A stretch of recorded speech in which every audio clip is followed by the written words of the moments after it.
Welcome back to At Your Leisure. My name's Anthony Lujan. And I'm Rusty Monson. Today we are going to be cooking this beautiful brisket here. Yep, so we're using Yardley beef. It's out of Beaver, Utah. It's been around for 160 years. It is a grass-fed product. I prefer grass-fed local beef because, one, the flavor, two, and most importantly, I know where my meat's coming from. That's important to me. When you have grass-fed meat, the taste can be so much better than something you would find at any of your grocery stores.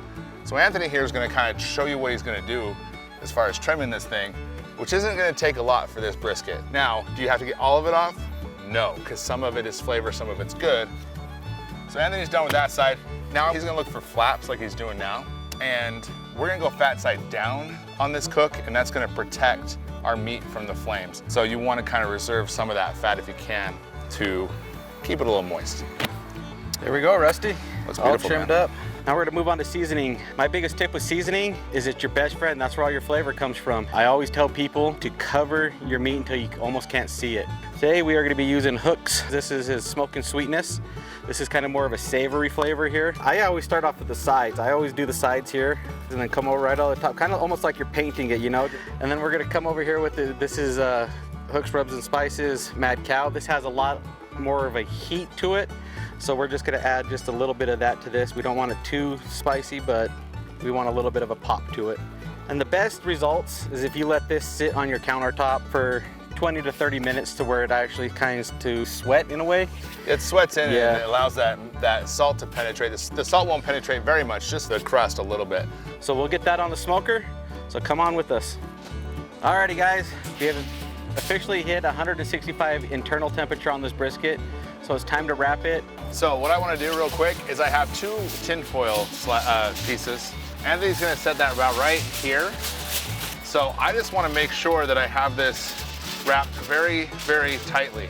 I'm going to put a couple of things of butter in here just to kind of add some fat and some moisture. So I'm going to first come over, I'm going to lap it over, fold it on these sides. I'm going to take that and literally just kind of do that with it, like that. So this right here is our meaty end. This is our fatty end. So this is going to now, it was on the bottom, but I'm gonna flip that up so the fat side is on top so that juice can roll down and keep it moist. So we'll set that timer with our ThermoWorks Smoke X, and then we'll come back when that goes off.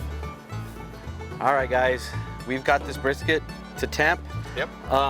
One thing about cooking a brisket to temperature is you wanna give yourself a ballpark, anywhere from 201 to 205, and then you're actually going to start using a meat probe, and you're almost going for like the filling of the meat probe going into some jello. So when you reach that point, you're going to pull it, put it in a dry cooler, wrap it in towels to fill up some airspace, let it rest for a minimum of at least 1 hour, but up to at least 5 or 6. Longer is better, so we're going to do that now, and we'll see you in a little bit. All right, we just pulled our brisket out of the rest here, and we're going to slice it up. Make sure you go against the grain. Cooked it all the way through. Has some good snap to it. Let's give it a shot. Taste it out. Beefy. It's good. Well, that's it. That's smoked brisket. We'll be right back with At Your Leisure.